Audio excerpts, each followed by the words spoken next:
Also, on the side of Team Philippines, they don't have again a tank yet, but this could either be a roam Kadita for this, either a mid Kadita.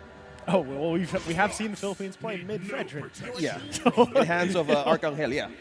We've seen him back in the Riyadh, so now there's a lot of options in the table, and also the Baksha. The Baksha here also, eyeing on this hero specifically.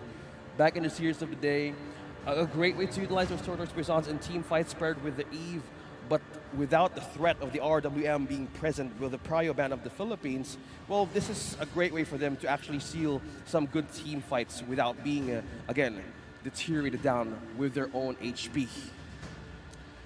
Okay, so as we wait for this second phase to commence here, already locked in, like I said, the Fredrin we don't necessarily know just yet where it's going. But Kadita as well, like you mentioned, roam or mid, we'll see. Bowman, wow, okay. Not a pick we typically see right now in the current meta, but still a solid choice. You know, I feel like statistically, he doesn't have a huge pick rate, but he still serves the same purpose, right? You're just spending a majority of your time in the jungle, and in a way, you kind of have like a version of Appraiser's Wrath yourself, right? So. Yeah. You're looking to answer this Fredrin here that way, whittle people spinning down, spin to win, and get those kills. Yeah, speaking of getting those skills also, with this, we might get a chance to see where this Kadita might even be placed, either what lane will be the choice of Philippines, because with the Balmond now being present in the threat of the jungle, you might want to have that extra defense up front.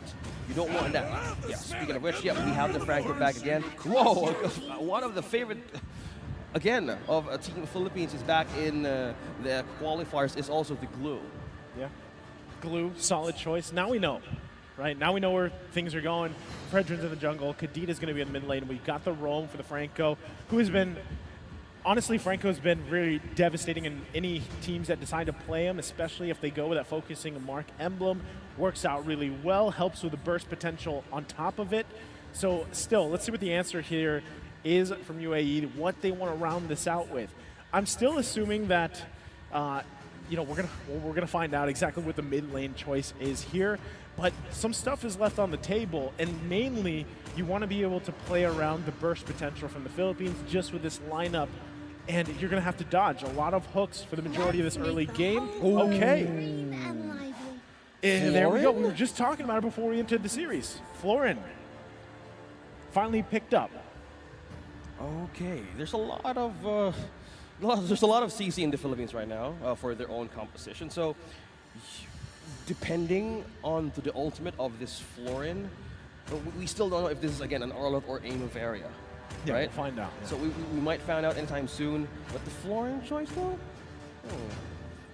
I mean, it makes more sense, right? Florin, let's say Florin, Roam, Novaria mid, Paquito in the XP lane, you got Ballman in the jungle, and then of course the Beatrix in the gold, right? Like, that's kind of what I'm expecting, but still we'll see once we get loaded up. Now, in terms of the Florin pick, this is what we were talking about leading into this. I think that sustainability, it might have been something that they picked up back in Riyadh, right? Like, let's go with that. We saw Philippines utilize that. We saw other teams utilize that. Why don't we perfect that strategy? So it was a Novaria. So it's, every time you see an Arlot, it's a Novaria. Well, then what happens when Arlot is actually picked? We see everything is situated for both of these team compositions. Jumping into the Land of Dawn, game number 1 here. Already, the hook being landed. And this is I feel like step number 1, right? For the most part for UAE. Yeah. You got to watch out for these hooks. They're going to be happening all day, all game. And sometimes if you can, if that's putting Travis in the front and taking those hooks, then that might be the best case scenario because, yeah, you have to rely on literally your tankiest guy, which is this Ballman, and then the sustain, right? That is kind of what you have here.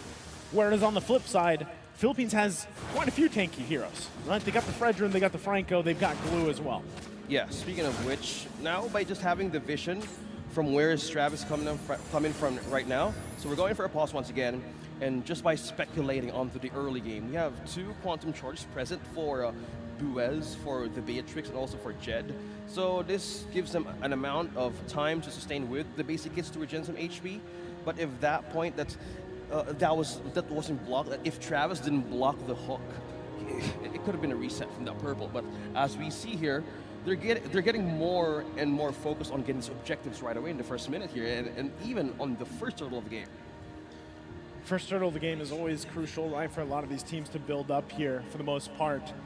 And as the early game kind of goes forward, you're not expecting, at least with this lineup, for any early kills, right? There might be some poking back and forth. Nice flicker, That's though. the flicker and the hook combo forced out a resource from this Novaria. Drago might want to get his hands back on this flicker if, again, he might get taken down or being chased down by Philippines. Meanwhile, up top, we have Buez on level 3.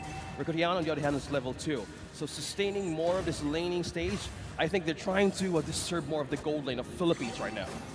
Well, right now, no one going down this early on is a great start, at least for UAE. Keep things in mind, right? For the most part, they have to be able to farm up. That's going to be really reliant on Buez, especially with the Beatrix. Novaria needs time to scale up really well here. And if anyone, Jed will be a source of that early damage potential, right? The burst potential from Paquito early on is a threat. So all this leading into that first turtle of the game, UAE getting in position, might be looking for their own kind of advantage in terms of not so much a kill, right? But if they can whittle down the Philippines a little bit, but it looks like they won't even be able to find a moment here just yet. Petrify now has been used. Ocean Audi as well. Knock up onto Travis. Will the burst be enough? That's the rough waves connecting to Team UAE. Arcangel secures the kill. Cannon as well. Takes 2 points out of UAE. Now Unigo is eyeing on one. Suppressed one member using a bloody hunt. Right onto Drago, forcing him back to the turret. As 7M Dan tries to poke in for reinforcement. Meanwhile, Saison has eyes on this purple, stealing another objective out from the jungle of UAE. This is what I was talking about. Like, the Philippines is one of those teams, just like even Indonesia, where they just, their routine in the early game is almost mirrored every single time, right? They're able to just kind of poke things down, whittle their enemy teams down the best they can. Nice little dodge there. But the same thing, right? When it comes to that first objective, the turtle take, they usually know that dance so well. We like to call it that turtle dance, that lord dance, because that's what it ends up being. And usually they're looking for a bait, right? They're trying to get the other team to engage, and they know their positioning is crucial. So at this point, too, even with that whole thing unfolding OSX, the fact that you get that early kill already on Archangel here, it's tough to do it, because Kadita, the more kills you get, the more burst. Speaking of which, that is the rough waves connecting. Blazing Duet. Ricotiano is trying to pierce through the damage, but still sustaining that team fight, or the poke rather, from the Claude, still pushing through. Forced a flicker out of 7M Dam though. Saison, on the other hand, is eyeing on the top lane turret. Meanwhile, the EXP of Saison is up by 2 levels ahead against Travis. Okay.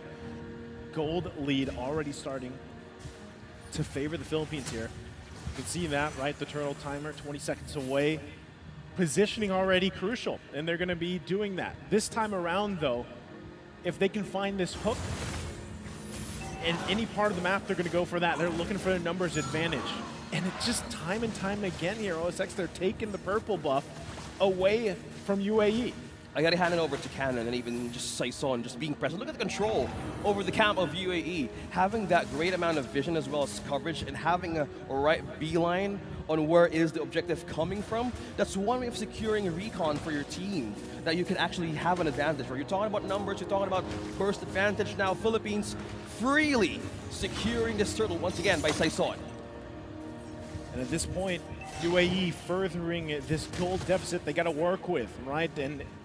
And sometimes this is a strategy in itself, right? When you know that the early game is not going to go in your favor, you might as well give up some of these early objectives. Just farm up. Just get as much gold and experience as you can. Bloom, though, hold on. Travis going to go down here. Even with the Bloom, the sustain, not enough already. Yeah, speaking of sustain, the burst right now coming from Arcangel is just completely, slowly being devastating for the side of UAE. Meanwhile, Jed onto the sacks of true damage. He's just being poked by Cannon over and over again. Meanwhile, up top here, Unigo as well as Ricotiano trying to chase down the floor, and 7M Dan is down. Saison takes the kill, and meanwhile up top, Buez is left alone, and 3 members of Philippines are present. And right now, just like I'm saying, the lead continues to build, and you're looking for any moment that UAE can save this. Oh, and that is just Saison securing the kill. 3 members from Team Philippines who were present on off-camp kills were added to the list. Arcangel takes another one. 6 points in for Philippines. There's just too much action across the map is basically what's happening, right? Left and right, top and bottom lanes, kills happening here, juggling turret aggro and everything else. And it's just, they're not stopping here. Yeah, he is not stopping. Taunt on Travis. Saison is just by himself. 7 and Dam, look at that. Stickers showing through from Team Philippines.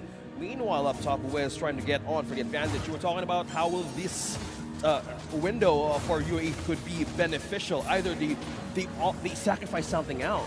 Because as we can see, we're looking at Travis trying to take on possible leftovers of the objective right in the map from Philippines. They're trying to hold on to anything they can, right? Another turtle's going to spawn here. Look at the positioning, though, for UAE. They could turn this thing into something beneficial for them, right? Travis securing that orange buff. Jed has information here that they need, but even if they commit to this, do they have enough to turn it around? They're going to go for it. Oh, Jed is right in the middle of 2 from Team Philippines. Jed as well is now using the dash to have a safe passage back in his team. Now, Rough Waves connecting on to Travis. Ricriano secures the kill. Philippines another one for this game. 7-0. The goal lead right now rising onto 4K. So as we take a look at the replay here, you're seeing the struggles of Balmond and why he's kind of, struggled in the current meta. You slide in there, you've got the spin to win, but then after that, it's pretty much over, and especially with all the CC being laid upon you, it's tough to deal with. I mean, even having lethal counter isn't enough to really deal with these kind of the pressure that's being put on, right? Not only that, but the fact is, I don't know at this point how many buffs have been stolen, right? So you're getting further and further away. You're 2 levels behind Saison here on the Fredrin.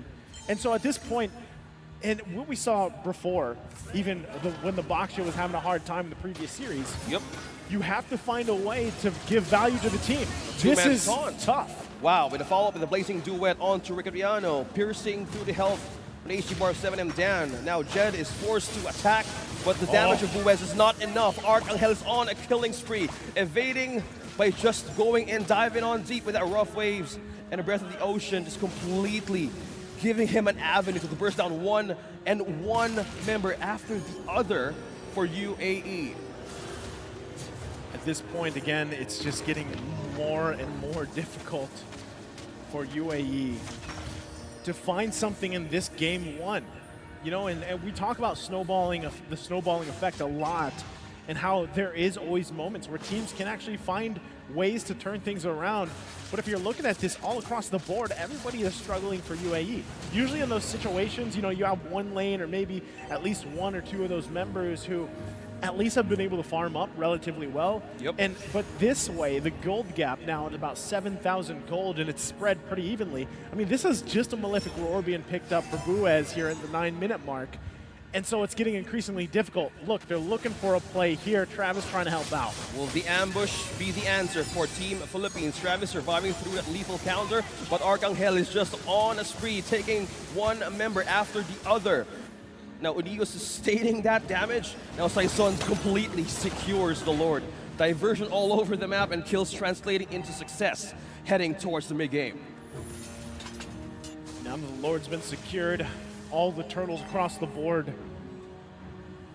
This defense will be tough, just out of the fact that they're outscaled. I mean, at this point, right, it's getting even worse at the 10-minute mark. So even if you try to defend this first Lord push, really what can you do? Your saving grace is once again hoping that Buez has some damage. He only has a couple of these items here. Just picking up the Malefic Roar recently, and look at this, they're just going to go for it. Yeah, speaking of pick up, now he's being taunted. Travis now trying to fall back in the defense of his own turret. Now there's a Lord up top trying to break down defenses more from UAE. Now, probably what they can do right now is make this Novaria work from 10 minutes. Will this be even enough, though? There's no deaths yet from Philippines right now, and it's completely destroying one turret. Again, 10-0. Not just 10-0, but almost 10,000 gold lead ahead now. You can see it. Saison full confidence going in. Look at the taunt forced out, a flicker out from UAE. Still surviving that setup now, revealing all of the location now from Philippines where they're going through now. They probably just can't even go out of the base right now. Just completely taking down turrets. One and completely continuing their march through the defense of UAE. This is getting even tougher for Travis, right? We saw it was nice to see the Ballman be picked in here, but you see how fast it gets shut down too. Now 3 levels behind. I think really OSX, the only thing you can do is exactly what Jed is trying to do. Push a side lane, put some pressure somewhere, but the risk there is obviously getting cut off, getting locked down, especially that you have a Franco across from you. Bloody Hunt is just the perfect combination to stop someone from doing this. And you can even see, right? Buez is trying to make his way as well, trying to put anything they can on the map for the most part, right? Travis finally able to get a buff, even if it's on the other side. Look at this though. Look at the placement from Philippines. So I would say, given how that all unfolded, yes, they're still behind 10K. UAE though, that's all they can do, man. It's a scrappy life for them. They have to find just whatever they can to get themselves back into this game in some form or another. What is that going to be? Well, it's probably going to be in the hands of Buez and Drago as the game goes on. If they can get to, let's say, we get to the 20-minute mark. They buy another 9 minutes. They farm up what they can despite this gold deficit. They hold on to their base. They might be able to turn something around. But the biggest obstacle in front of them obviously is the fact that then you start getting into immortality territory. That was just a wind of nature being picked up. Locked in. By Recreano, he's already locked in.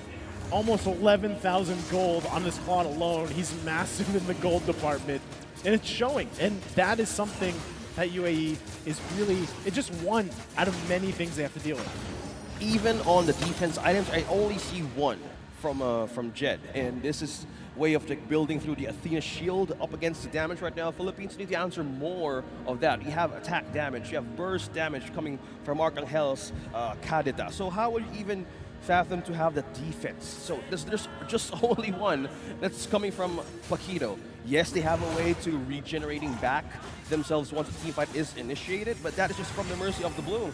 And Saison just by himself, activating his own shield, lethal counter won't be enough.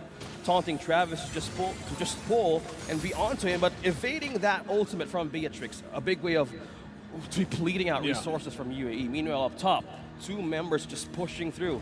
On a macro scale, this is just Philippines doing their own way. Just completely have great coverage on the map.